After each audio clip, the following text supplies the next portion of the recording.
C'est-à-dire que la bataille de Boua, elle a été le déclencheur d'une réflexion au niveau des habitants de Médine, à savoir nous voulons quelque chose, nous voulons un leader et nous voulons quelque chose de stable.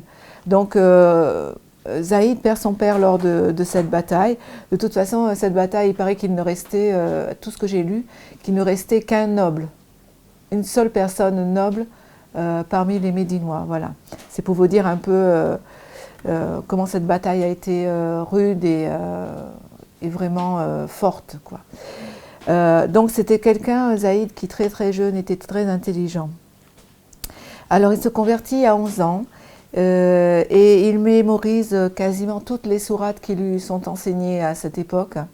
Avant, bien sûr, avant que le prophète arrive à Médine, il y avait des ambassadeurs, je l'ai expliqué pour un sahaba dont j'ai parlé précédemment, et des ambassadeurs ont été désignés pour inculquer l'islam aux habitants de Médine.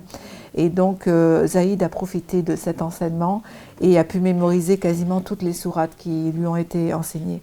Donc quand le prophète arrive à Médine, en fait on lui présente Zaïd et il récite, on le présente un peu comme un porte-parole, comment dire, quelqu'un qui va souhaiter la bienvenue au prophète en lui récitant les sourates du Coran pour bien faire voir que les Médinois sont prêts à accepter le prophète et à entrer dans cette religion et à apprendre le Coran aussi. C'était un peu un porte-drapeau, on va dire, Zaïd, quand il a été présenté au prophète. Donc il lui récite une quinzaine de sourates.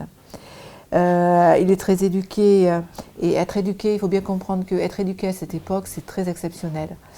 On compte quelques jeunes éduqués, mais l'éducation n'était pas une priorité à cette époque. La priorité, c'était de vivre tout simplement et de répondre aux besoins journaliers, d'être fort en cas pour les guerres. Voilà, il n'y avait pas de priorité dans l'éducation. Donc le prophète est très impressionné bien sûr par cette récitation et par le fait qu'il sache lire et que Zaïd sache lire et écrire. Voilà, alors bien sûr, on l'a vu pour chaque sahaba, le prophète va vraiment exploiter les dons de chacun. Donc il va exploiter les facilités de Zaïd pour apprendre et il fait une prière pour que Zaïd puisse être un grand savant, pour que Zaïd puisse continuer à apprendre facilement. Zaïd dira après qu'il s'est consacré à apprendre les langues et toute sa vie a été consacrée au savoir. Voilà. Alors le prophète va lui demander une chose, c'est d'apprendre le langage des Juifs. Comme je l'ai dit précédemment, il y avait 3 clans juifs à Médine à cette époque. Et donc les communications se faisaient par message avec le prophète. Et le prophète avait la peur ne comprenait pas et il n'avait pas de sahaba qui pouvait bien comprendre l'hébraïque à cette époque. Donc il a demandé, il avait peur de se faire avoir dans ses messages. Il avait peur de ne pas comprendre quelque chose, de ne pas voir ce qui se tramait derrière le message, etc. Donc il va demander à Zaïd d'apprendre le langage des Juifs. À l'époque, il faut savoir que le langage des Juifs n'était pas l'hébreu qu'on connaît actuellement, mais le syriaque, qui est une langue très très ancienne. C'est encore parlé. J'ai eu l'occasion de rencontrer une personne qui en parlait. Et c'est un langage qui est parlé dans les zones de Syrie vers la frontière libanaise et le nord de la Syrie. Voilà, mais ça reste très rare de nos jours. Voilà, alors on peut se poser la question, bien sûr, comment Zaïd a-t-il pu être éduqué de cette façon? La réponse est qu'il apparaît que certains habitants avaient des contacts très étroits avec la communauté juive de Médine, qu'ils s'étaient intégrés quasiment et qu'ils s'étaient mariés en adoptant la religion, s'étaient mariés au sein de la communauté. Et donc Zaïd va bénéficier d'un de ses oncles qui s'est converti au judaïsme et qui s'est marié au sein de la communauté juive. Et cet oncle va lui permettre de s'inscrire dans les écoles hébraïques et d'avoir des connaissances en religion, bien sûr, mais Zaïd ne se convertira pas au judaïsme. Il va avoir des connaissances dans le domaine religieux, et il va savoir écrire, il va savoir lire, et il va avoir aussi des facilités dans le domaine des mathématiques, arithmétique, etc. Donc cette précocité va vraiment le suivre toute sa vie et va lui faciliter la tâche va lui faciliter, comment dire, il va lui permettre d'avoir un poste assez élevé. Il sera le premier secrétaire du prophète parce qu'il apprendra très vite. Et il dit qu'il s'est consacré à apprendre le syriaque et qu'il a maîtrisé le syriaque en 2 semaines. Et il n'y a pas que lui qui le dit, il y a beaucoup de Sahaba qui ont été témoins et qui l'ont rapporté dans des hadiths. Voilà. Zaïd a été élevé dans la culture juive, plus ou moins, mais il ne s'est jamais converti, ça je vous l'ai dit. Et il avait vraiment une éducation exceptionnelle pour l'époque que nul autre avait. Donc ça a été aussi un bénéfice pour le prophète qu'on lui présente quelqu'un comme Zaïd. Et Zaïd, on va le voir, va vraiment servir l'islam avec son savoir. Et vraiment, ça a été un bénéfice pour l'islam d'avoir quelqu'un comme Zaïd. Voilà, alors Zaïd est nommé premier secrétaire du prophète très rapidement.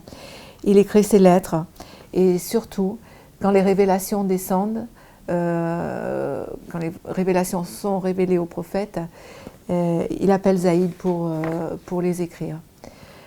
Zaïd va s'appeler Katib al-Wahi, l'écrivain des révélations textuellement traduit, et il sera le premier des Katib al-Wahi, bien devant Ibn Mas'ud, qui est déjà vraiment un excellent érudit dans cet art, et aussi Ali, par exemple.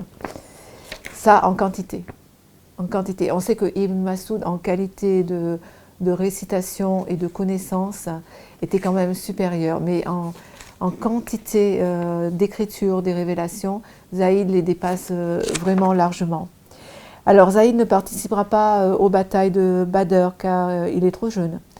Il n'avait pas 14-15 ans qui était l'âge requis pour y participer. Il participa avec d'autres adolescents de son âge à Uhud. Mais bon, c'est pas quelqu'un qui a été connu pour ses capacités de guerrier. Lui était vraiment consacré, son objectif c'était le savoir, c'était connaître et apprendre. Alors cette vie, elle a été consacrée au savoir, elle a été consacrée au Coran. C'est lui qui a, on va le voir plus tard, je vais vous expliquer, qui a compilé le Coran les 2 fois, donc sous Abu Bakr et sous Uthman, radiyallahu anhu. Il a aussi consacré sa vie aux lois sur la succession et l'héritage, qu'on appelle en arabe Ilm al-Faraïd. C'est une des branches de la charia qui est une des plus compliquées. On peut dire que les successions, et on le voit encore de nos jours, c'est quelque chose de pas facile à aborder parce qu'il y a toujours des exceptions et il y a toujours des cas qui se présentent qu'on n'a pas vus auparavant. Donc à cette époque-là, il a été un précurseur dans la codification, on va le voir, de toutes ces lois sur l'héritage, les successions, etc. Alors le prophète va dire de lui, en mentionnant dans un hadith où il mentionne les qualités de 7 parmi les Sahaba, il dit de Zaïd radiyallahu anhu, celui qui est le plus instruit dans le domaine des lois de la succession est Zaïd ibn Thabit. Ibn Abbas, le cousin du prophète, c'est pour vous dire, le cousin du prophète restait des heures en compagnie de Zaïd pour acquérir le savoir de Zaïd. On sait qu'il est resté des heures à attendre devant sa porte, qu'il ouvre sa porte et qu'il accepte Ibn Abbas et qu'il lui enseigne quelques hadiths du prophète, quelques histoires, voilà, quelques narrations. Et aussi, on sait que Ibn Abbas, qui était, on va le dire, cousin du prophète, donc qui avait pour Zaïd un niveau quand même, une proximité du prophète qui était plus forte, faisait partie de Al-Bayt, la famille du prophète. Il faut savoir que Ibn Abbas, pour acquérir le savoir de Zaïd, conduisait le chameau avec Zaïd sur le chameau. Et pour bénéficier, pour qu'il puisse lui raconter des hadiths, qu'il puisse lui enseigner certaines lois, etc. et certaines sourates du Coran. Voilà la notoriété de Zaïd.